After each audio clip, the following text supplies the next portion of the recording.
2024 Tesla Model 3. When the starting point is a vehicle like the Model S, this is relatively easy to achieve.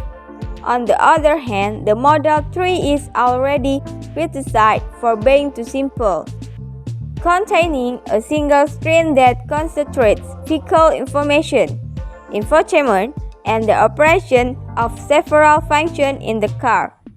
Reducing that even more will be quite a challenge. Reuters mentioned how Tesla had adopted massive cast parts to make the Model Y assembly faster.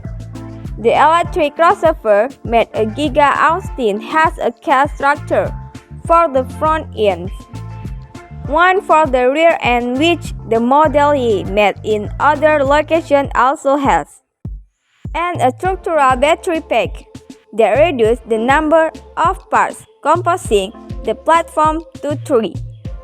The refreshed Model 3 should follow the same concept, but Reuters could not confirm that.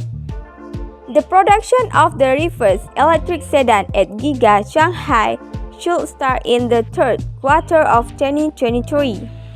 Reuters source did not confirm when that will happen with the Model 3 made in Fremont, but it would not make sense to change the sedan in China and not in the US as soon as possible. After all, Tesla still sells a large share of Model 3s in its home market.